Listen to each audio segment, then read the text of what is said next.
Hi everyone, welcome to Master DevOps for Data Cloud Application Lifecycle. Before we get started, we do need to show you our forward-looking statement, as always, or formerly known as the Safe Harbor slide. In essence, we ask you to please only make purchasing decisions based on what's currently available. And of course, with any great TDX sessions, we'll be showing you what's currently available, as well as a bit of a forward-looking area and roadmap. And first of all, thank you for joining us today. Thank you for coming in or browsing online. We appreciate your attention here, spending time with us just before the keynote as well, and also your patience with us, right? Because Data Cloud has been around for a little bit now, and we've been eagerly building out our DevOps roadmap and our guidance for you. A lot of these tools you'll see is quite familiar, but we had to do a lot of additional work from our engineering perspective to make it work in a similar fashion for your familiar Salesforce Developer experience, and also to enable you to further your application lifecycle management. So my name is William Ye. You can call me Will. I'm a Senior Director of Product on the Data Cloud team. I've been on this team for a little over 5 years now. Started out when it was a CDP product and really became a key piece of the platform today. Within Data Cloud, I kind of lead the horizontal layer, if you will. So typically, you think about it from left to right. Data comes in, you harmonize it, you act on it. I focus on how Data Cloud works with the rest of the platform being extensible, whether that's the admin, the sandbox, or the multi-cloud, and data kit and application development that we'll be talking about today. And joining me today is Jitin. Yeah. Hi, everyone. My name is Jitin Mehendirata. I'm part of Will's team. I've been with Salesforce and Data Cloud from past 3.5 years, primarily responsible for Data Cloud extensibility and DevOps. Great. So why are we here? Why are we talking about application lifecycle management? So DevOps is critical for all enterprises, right? You want to make sure you're implementing in a timely fashion while being in a trusted manner as well. You don't want to risk disrupting your business operations. And so today we'll be going through kind of 4 sections of this. First, we'll start with the sandbox itself. Give you a quick overview and quickly walk through how you would set it up today. Then we'll dive into the meat of it, which is the DevOps framework, how you can deploy changes between sandbox to sandbox and sandbox to production, what that lifecycle looks like, as well as the deployment process. So we'll talk a bit more about our new DevOps data kit, as well as thinking about sequencing for Data Cloud, because sequencing is quite critical. Traditionally, when you deploy things in the core CRM side, everything is flat, right? You have a flat file of XML, which is your metadata. It could be your columns or your fields and object, essentially, and you can retrieve them and deploy them into the org. However, with Data Cloud, we have a whole data lake. We have all these process definitions. And so the sequencing is really important, right? For example, if you want to have a calculate insights, actually dependent on your data stream model being present. Or you could have a calculate insights dependent on another calculate insights. And so these kind of sequencing is really important to make note of to ensure you can successfully deploy.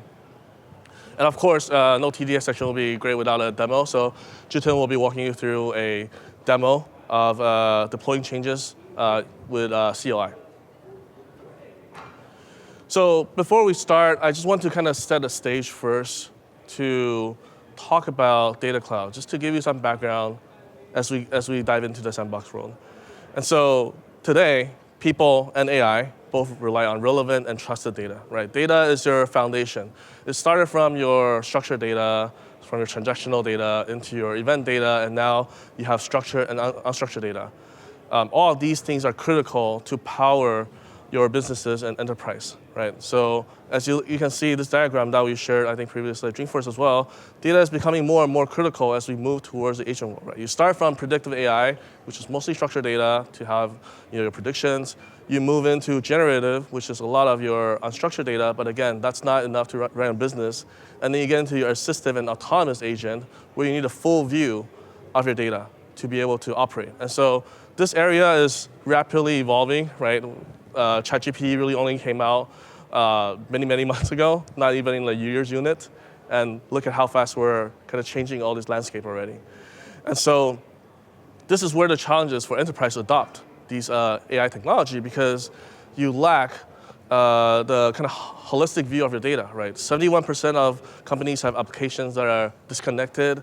I think on an average enterprise, they have over 1,000 different applications. So think about all these data silos. You have data sitting in your ERP, sitting in your service, sitting in your shipment.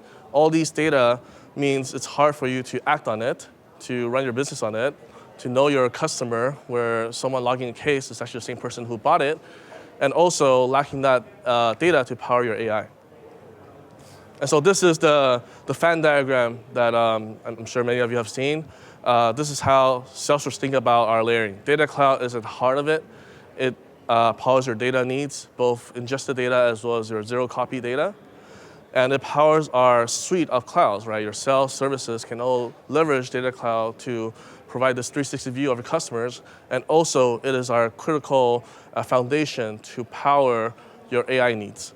And so your support agent AIs or your marketing agents, your sales agents, all of these require the strong data foundation of structured and unstructured data. So great, this is all awesome. I want to quickly adopt this and try this out, but I don't want to risk interfering my business operations daily, right? I don't want to test this in my production environment as someone else is running their business and trying to close a quarter. So what did I do? This is where Sandbox comes in. So can I get a show of hands? How many of you have used Salesforce Sandboxes?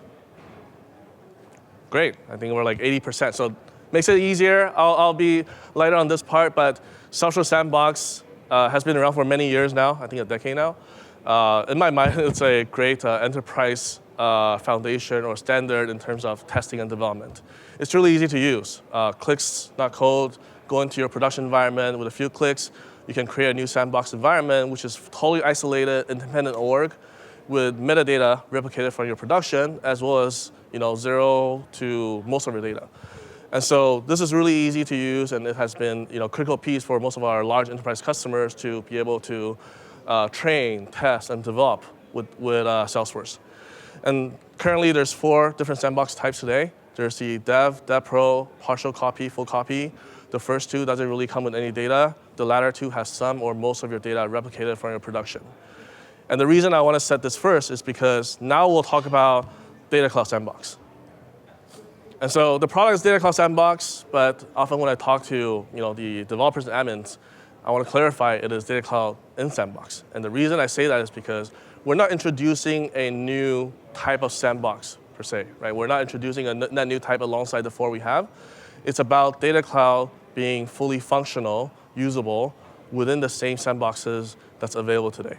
And that's a key distinction, right? We don't want you to go and have to start anew on the whole different process, a different environment, but rather having Data Cloud in the same manner so you can use it cohesively with the rest of your product portfolio.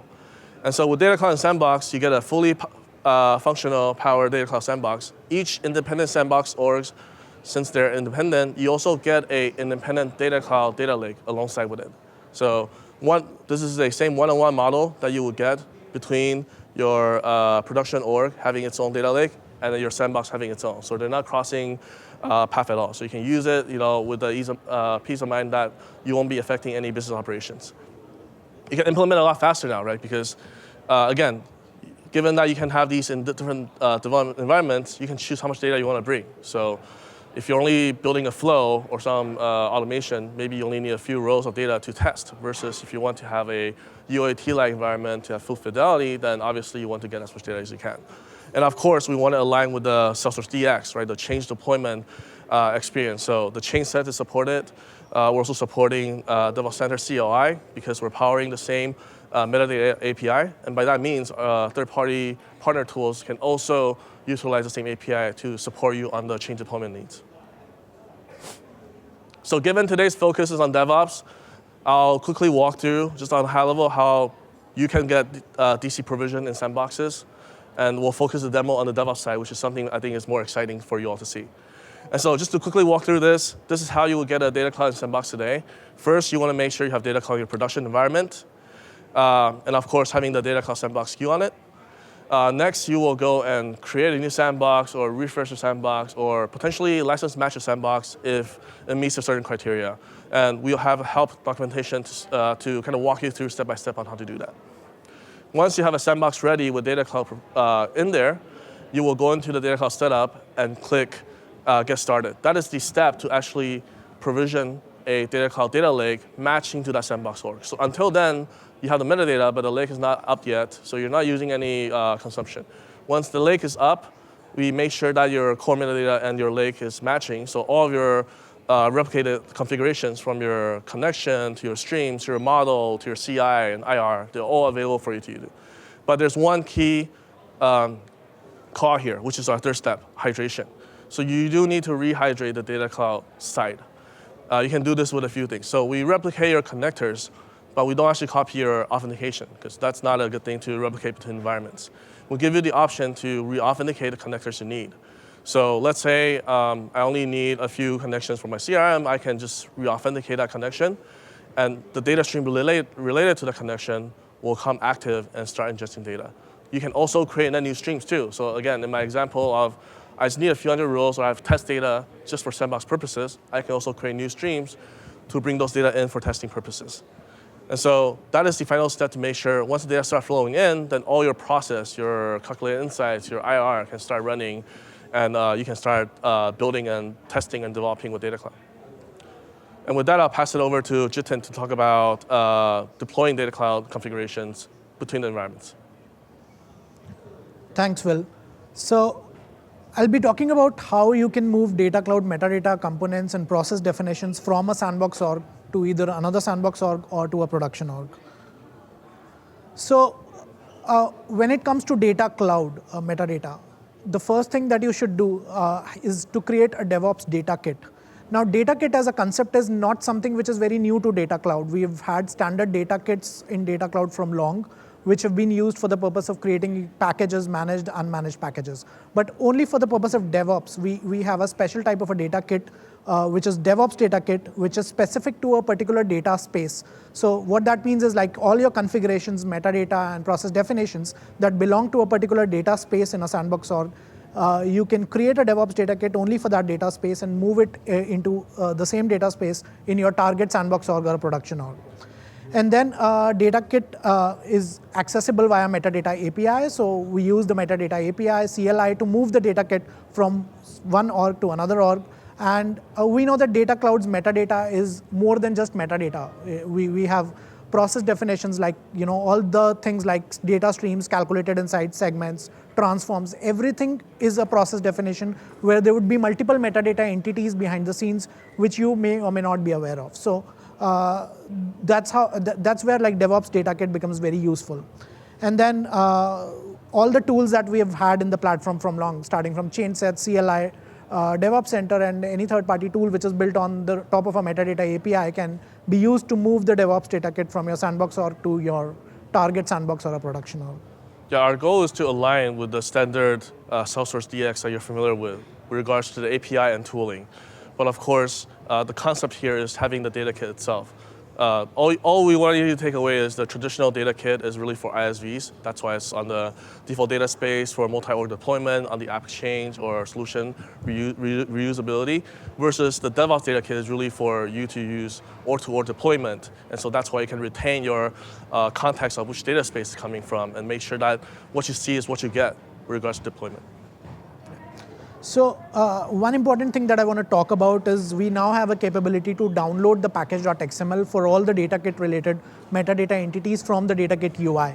So you no longer need to create a package.xml manually for every metadata entity that is related to the data kit based on the components that you add to the data kit. It's just simply a click of a button on the data kit UI and your package.xml is automatically generated and can be used in your SFDX project if you're using CLI to move your data kit across orgs. And another important thing is about, whenever you create a DevOps data kit, it's important to define all the components in the right order of sequence in which you want it to be deployed. So say, for example, you've created a segment on top of a calculated insight. Now, if you try to deploy a segment before you deploy the calculated insight, obviously the segment is bound to fail. So it's very important that you define the sequence, review the sequence, and save the sequence for a DevOps data kit whenever you're creating it to ensure that the deployment happens in the right order of dependencies. And we'll talk more about what's coming in roadmap related to this as well. So let's take an example flow. Suppose in my sandbox org, I've configured certain data streams, I've configured DMO, DLO mappings, CI segments. And now I want to move all this into my production org or a sandbox org. So I would create a DevOps data kit for that particular data space where I've created all these components. I'll add these components into the DevOps data kit, review and save the deployment sequence I just talked about. And then I'll use the download manifest capability on the DataKit UI to download the package.xml automatically, use that in my SFDX project, and use the retrieve and deploy commands, CLI commands that are based on the metadata API to retrieve the DataKit metadata into my SFDX project and deploy it into my target sandbox or production org. The moment DataKit lands into your target sandbox or target production org, you need to deploy the DataKit components. One thing to keep in mind is that you would need to re-authenticate and reactivate the connections because we don't package or move credentials when it comes to connecting any external orgs, because the orgs from where you want to bring in data in your production orgs might be totally different from the org that you've configured in your sandbox org. So you always need to re-authenticate and reactivate the connections. Only then your data streams and all the dependent components can be successfully deployed in your target org. And we'll look at it in more detail when we go through the demo. So let's talk about how sandboxes fit into the data cloud delivery cycles, right? So this framework enables seamless development, testing, and deployment of your applications, thereby ensuring the data security, integrity, and efficiency. So it starts with the first stage of discovery and prioritization, which is nothing but the planning phase, wherein you try to understand your business objectives, identify priorities for implementation, and then understand the data requirements. And then it's followed by defining a high-level system architecture, field-level data mapping, configuring data ingestion. And once you validate your data ingestion and data-related stuff, then you move to activation and orchestration, where you set up workflows and set up automations. And then once you have validated and tested that, then your final stage is the pre-prod staging, and then you basically go live. And this entire thing gives you a seamless transition from the planning to the execution phase, thereby ensuring quality and minimizing the risks that are involved. So without further ado, let's go and look at the demo.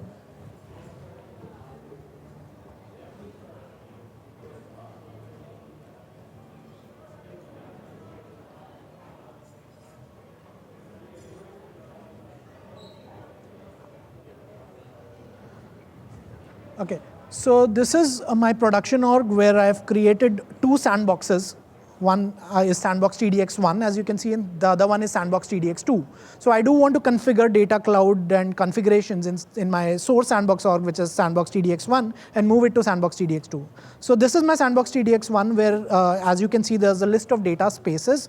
So if I'm creating any new data space in my source sandbox org, I need to create an exactly same data space in my target org as well, because I need to move metadata into the exactly same data space. And for the purpose of the demo, I've created a data space with a namespace prefix NAM, North America, and the exactly same data space is also created in my target sandbox org, which is sandbox TDX2.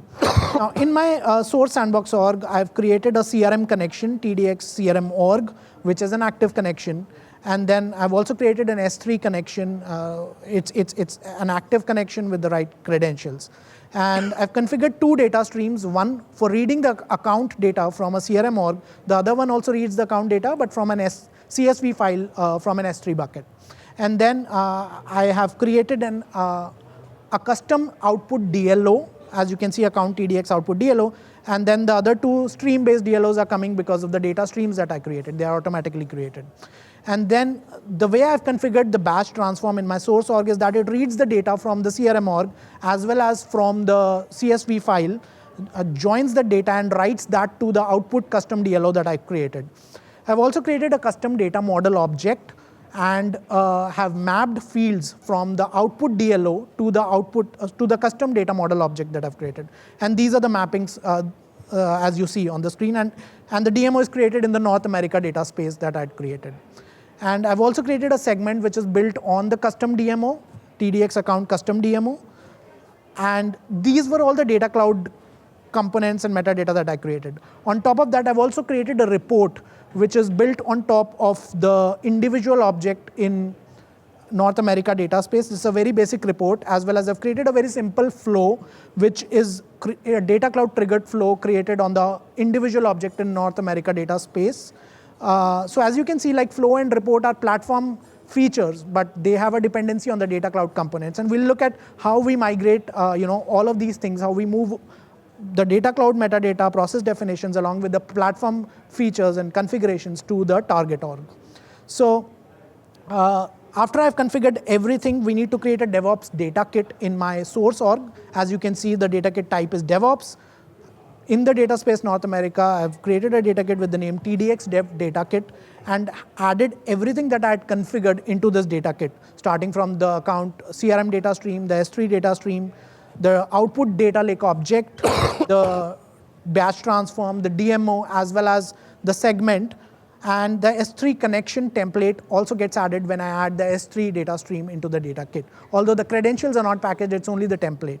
And this is where I need to define the publishing sequence to ensure that the sequence of deployment is correct. So as you can see, the bundle deployment will not succeed unless and until the connection template of S3 gets deployed before that. So I need to ensure that that is placed first in the sequence. And similarly, segment is created on top of the DMO, which gets activated only when the mappings gets deployed. So the bundle should be deployed before the segments. So I need to arrange this sequence in the right order, review it carefully, and save it to avoid any deployment failures later on. So let me save that. So after I save the publishing sequence, my data kit is ready, but as you can see, reports and flow, I didn't add them to the data kit. They are platform features, although they have a dependency on data cloud, but then only the data cloud configurations have to be added to the data kit.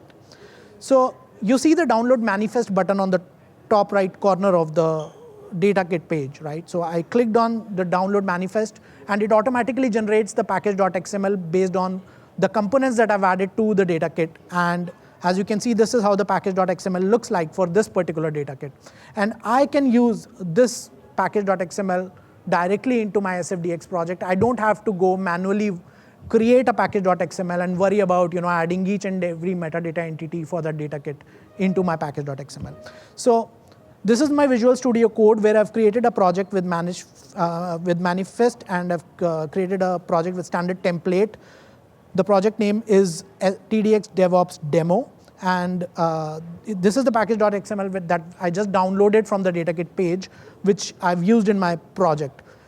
So, and I need to authorize both my orgs, the source org and the target org into my SFDX project by typing in the right credentials and ensuring that both the orgs are authorized for retrieving the metadata and deploying the metadata. So as you can see, the SFDX project is brand new. It doesn't have any metadata file for now. And what I'm doing is I'm running a retrieve command to retrieve all the metadata from the package.xml into my SFDX project.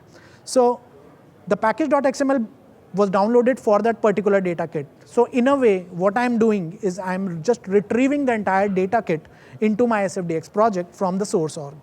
So as you can see, the retrieve command is running, and it's basically retrieving all these data kit related metadata entities into my SFDX project. Let's look at the SFDX folders. So you can see these XML files that are available now. So these files have been retrieved from my source org, and these are all data kit related metadata entities. So now I need to set up my default org as the target sandbox org, which is sandbox TDX2. Let's look for it. So so I've set up my default org as sandbox TDX2, and now I will run a deploy command for the same entities that I just retrieved to deploy the data kit into my target sandbox org. So I've run the deploy command. The deployment has successfully been done. So now the data kit that I created in my source sandbox org should now be visible in the target sandbox org.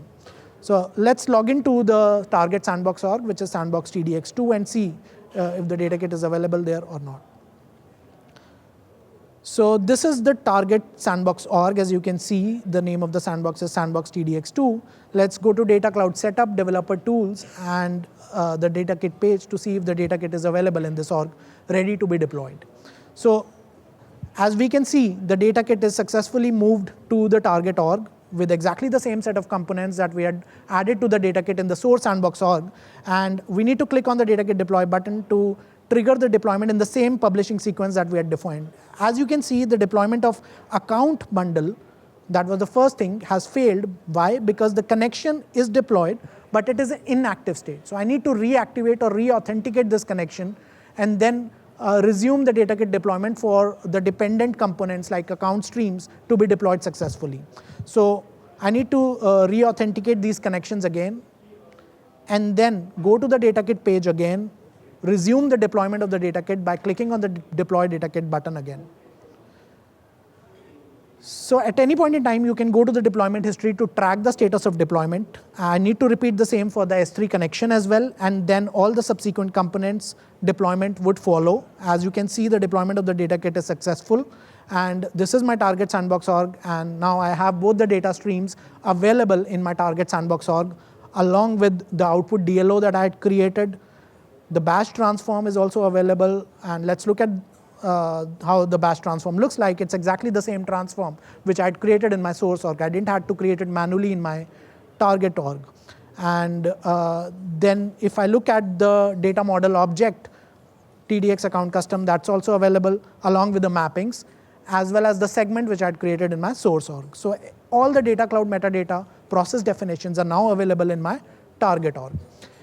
Now, given that these entities are now available in the target org, now I'm good to move all the platform components like reports, flows, or if there are any other things like Lightning Web components which are dependent on the data cloud objects to be retrieved and deployed from the source org to the target org, and they don't need a data kit. So it's pretty simple.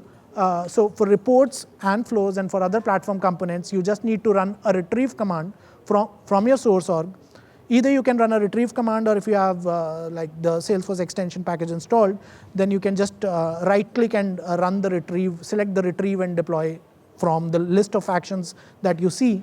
And I've selected the default org as my target org, and I'm deploying the flow and the report.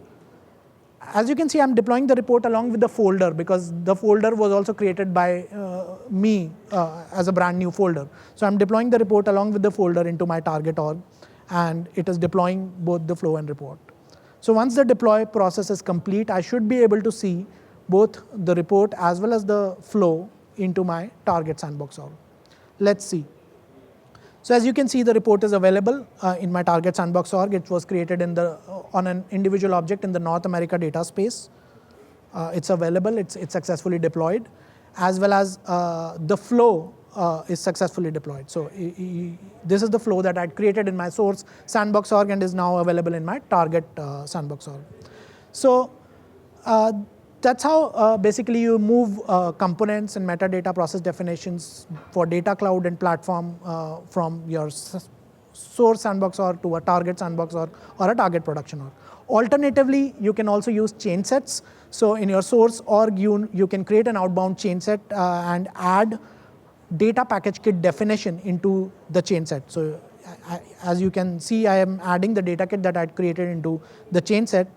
And once I add the data kit to the chain set, you need to click on View Add Dependencies and select all the dependencies of the data kit into the chain set. So this is just another way of doing it. So if you're using CLI, you don't need to use chain sets. So if you're using chain sets, this is how you should do it. So one important thing that you need to keep in mind is that in your target org, if you're using chain sets, you need to set up the allow inbound changes as true if you're using chain sets and you want the deployments or inbound changes to come into your target sandbox org. And then once your chain set is available in your target sandbox org, you need to deploy the chain set. The moment you deploy the chain set, the data kit is available in your target sandbox org or target production org, and then the remaining process is exactly the same. You need to go through the deployment of the data kit, and deployment happens in the same sequence as defined. So that's all for the demo. Hope you enjoyed that demo. I think it's an example to show you all the nitty-gritties of how you can deploy end-to-end today. And as you can see, right, we're aligning with the same platform foundation and capabilities, but we are improving it as well to meet the new needs that comes with this kind of data era. Right? So for example, the package manifest itself, right? That is a critical piece because traditionally you need to define your own package XML. Chain sets helps you do the spidering, just like Jason was showing you. But if you want to go with using metadata API for any kind of CLI, DevOps Center, or third-party tools, code base, you need to have that manifest. And so we introduced this capability to make it easier for you. Of course, we'll continue to improve on as well to look at all the different points to, over time, make it more seamless, make it more smooth for you to do end-to-end deployment. But we see this as a first step to start supporting that because you got to start from the same foundation, and then that's how it can evolve over time. And we'll talk about roadmap as well, Justin. Yeah, so one of the things that's coming very soon is that I talked about the publishing sequence of the data kit components, right? So we will very soon have a capability wherein the sequence would be automatically generated based on the created date of the components. So although it's still recommended that you review and save the sequence, but then there'll be less manual work involved over there because the sequence will be automatically generated based on the created date. So more or less it will be in the same fashion of dependencies, but it will be always good to go and review it before you actually ensure that your data kit is ready. And then another thing that we're looking at is how do we basically handle conflicts, assuming like the changes are directly made in your target sandbox or target production org, and if there are conflicts coming in from your sandbox org, how do you handle that? Do we basically override the changes or do we ignore those changes? So that is something that we have on the roadmap to handle the conflicts gracefully with the consent of the user or the process that the user has configured. And then we do want to handle deletions as well. So if something is deleted in your sandbox org, how do that deletion carries to your target sandbox or target production org? And then we do want to automatically spider in all the metadata entities related to DataKit and DevOps Center. We saw that we have a capability of package.xml if we are using CLI, but we do want to enhance the capability in DevOps Center or any third-party tool, basically to just use a single API which brings in all the metadata entities related to the DataKit just via a single API. And then we do want to provide an ability to deploy the DataKit via an agent, and then giving users a complete visibility into the complete deployment logs. Although we have deployment history, but then that's at the DataKit level. There could be multiple DataKits that the user might have used over a period of time. We do want to provide a holistic view to the user and gives more visibility in terms of the deployments and audit logs. So that's about the Data Cloud DevOps roadmap. All right, so yeah, we got about 5 minutes here. We can do a few Q&As, and we'll hang around out there afterwards as well if you have more questions. So yeah, please use the mic. Thank you.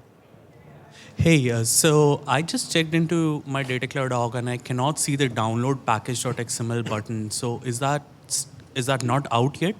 Yeah, it's out. It was released last week, so 2 days back. You should have been able to see if you just tried. It might still be propagating through pods, but the patch is out, so it started rolling out to the environment. So hopefully you'll see it soon. Got it. Thank you. Hi, I just learned that the help.salesforce.com data cloud architecture was set up with using the Data Cloud 1 and companion orgs. What's the deployment strategy when using the Data Cloud 1 and companion orgs? Is there a certain sequence of what needs deployed between the companion orgs or the org having the data cloud? So companion org deployment-wise, we're still working on that, partially because currently companion org is mostly read-only. So everything you see is actually propagated from the home org. In terms of testing strategy-wise, or if you're building extensions, we do support, Sandbox do support DC1. How you would do it is you would replicate it in terms of the structure, but not cross-connecting, meaning you cannot connect a home production org to a sandbox org as a companion. You will need to replicate the same setup. So if you have a home org that's a production org, that sandbox spawned from the home can be your home for the sandbox. And then subsequently, all the other sandboxes can connect to that as a companion for you to do testing purposes. But within DC side, given there's nothing that's editable today, you can't really package that yet. Once we do, we will support deployment between companion as well. But for the time being, really all you're changing would be, like flow or any customizations on the platform end on top of that. Hey guys, are you supporting 2GP packaging for all of your metadata? Yes. Yes. Okay, great. Yeah, so we supported 2GP already, starting from the data kit side. Data kit actually has been around for, I would say, almost 2 years now. It's just that was primarily for ISVs, although a lot of our customers started using that on their end to experiment or do some smaller deployment. But that was also back then when we didn't support sandboxes. So now with sandbox, we want to formalize this. We didn't want them to use the standard data kit because it's not what it's meant for. It's not as flexible either, considering if you're working in your own environment, you have full control between the orgs versus ISV building for something reusable. So that's why there's this distinction between the standard data kit and the DevOps one. But the standard data kit supports 2GP today. Awesome. And what about scratch orgs and source tracking? Yeah. I'll let you answer that. Yeah, so we do support ScratchOrg, Developer Edition ScratchOrgs, but that's only supported as of today for ISV partners on a request basis. So they need to basically raise a case with the partner operations team, and then we enable the ScratchOrgs for them. As of now, we don't support ScratchOrgs for customers. We don't support ScratchOrg, Enterprise Edition ScratchOrgs as of today. Okay, thank you. I guess I had a question about packaging as well. So let's say I have a combination of like platform components. I have Data Cloud, Data Kit, and I also have like an agent that I want to package up. How would I do that? Would it need to be like separate packages, and you'd have to like deploy the Data Kit first in the UI, and then you deploy the next package subsequently? Yes, that's the current setup. Because of the uniqueness of Data Kit itself, our kind of holistic platform view on this is the Data Kit should be independent as a package, and then you can have other extensions relating to that to utilize it. So that way, to also future-proof you, because the previous gentleman talking about Data Cloud 1, that's exactly the situation. Data Cloud replicates your metadata between orgs, and so if you hard bundle them, now you cannot use them in those companion orgs, which a lot of our enterprise customers are asking for now. And so we ask you to have the Data Kit in there. That means Data Cloud 1 can handle your Data Cloud replication if you have multi-org situation, and then all the other platform pieces can just tack on top of it afterwards. Perfect. Thank you. Hi. I have consumption related question in the sandbox. How does it work when we use Data Cloud in sandbox? Yeah, so Data Cloud-wise, we have a Data Cloud SKU for the credits. So Data Cloud Sandbox actually just mirrors your production cards. So today there are 4 cards, right? There's the data services, storage, segmentation and activation, and also real-time. And so there's actually the same 4 cards available for sandboxes. And so you just need to get one within your production environment on your main account, and all of your sandbox consumption will be drawing from that same pool. Thank you. So we are using our CI and SFDX to deploy within the orgs. I assume if you start using Data Cloud and you have dependency on, like your example, with a flow, it will break the deployment, is it right? Could you elaborate that a bit? So like your demo previously, you have a flow, depends on the Data Cloud, Yep. metadata, right? And if we use a CI and SFDX to deploy the metadata between the orgs, Yep. and the metadata depends on the Data Cloud, Yep. it will not be deployable. So, and you cannot include the deployment of the Data Cloud in our CI, is it right? So you have to deploy independently, right? So you have to deploy the Data Kit first manually, and then you can run your CI. Yes, yes. Otherwise, it wouldn't be possible. It will break my CI deployment, basically. Yeah, so that's the example that Jitin showed, right? How he has to deploy the Data Kit first so that the things materialize. Because, for example, the calculated insights that you see in the UI, there's the CIO object behind the scenes, right? So you need that to be fully deployed, and then the flow can work on top of it. So yes, there's a 2-step deployment that you'll need to do to make sure the Data Cloud is ready so that your platform feature dependent on it can be live. And if, for example, in a Data Cloud Data Kit, it has dependency on fields. Yeah. And you have, again, the flow component, which depends on a Data Cloud. You have to deploy it 3 times. Just the field, and then the Data Kit, and then you can deploy the rest afterward. So the field of object, are you talking about like an object field or a DMO field? object field. Which Yeah, I mean, if it's a standard object, the field would already be available there. If it's a DMO field, then the data kit would have a data bundle along with the mappings. no, a custom field, which is On your S object? Yeah. Is that what you're talking about? Yes. right. So yes, you're correct. Currently, that's a sequence. We gotta be- are working on some other enhancements for schema evolution over time, but as of right now, you're correct. Yes, you need to Deploy do 3 the- times. Yeah, because they're individual pieces and dependencies. We're also looking into how we can maybe chain the deployment over time, but again, based on what's currently available, that's not a path yet. All right, cool, thanks. Hey, so I saw that in your example with chain sets, you had that button called as add dependencies. Yeah. But when you use the package XML, you didn't need to do that. So why that difference? Right. Yeah, so package.xml is nothing but basically it has all the dependent metadata entities listed in the package.xml. Whereas when we use chain sets, we need to do that as an explicit step. Again, like because we don't have package.xml and chain sets, it's just like everything on the UI. You need to click on view add dependencies. All the metadata entities which are basically part of your package.xml shows up there, and you need to select and add them to the chain set as well. Yeah, so these two are different paths. Chain set is almost like a packaging tag of its own. So that's why you can do spidering, choose dependencies for you. That's a totally different code path versus CLI, DevOps, all the other tools, they use the metadata API. And so metadata API is based on uploading that package XML to tell what do I want to retrieve. And traditionally, that's a challenge because our metadata is so broad, it's hard for you to understand what to grab. So that's why we introduced that button to give you the XML.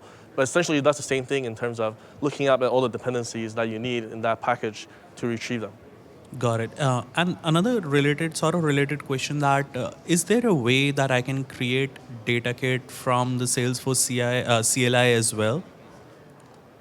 Yeah, not yet, but that's also something we're working on in terms of having commands available. There is some APIs, but we haven't quite wrapped it together into a single command for you to do yet. And even that download package.xml button, can that also be accessed from the API, or someone has to first manually do it, then come to VS Code? Yeah. Not yet, but we are looking to expose that as a public API. But as of now, like it's not accessible via API. The API is a private API. It's not exposed publicly yet. Yeah, so these are all the things that we're working towards, exposing and streamlining so you can have an end-to-end flow. Okay, perfect. Thank you. I think we're at time, but we'll answer your questions off here. Yeah. Thank you for coming. Thank you.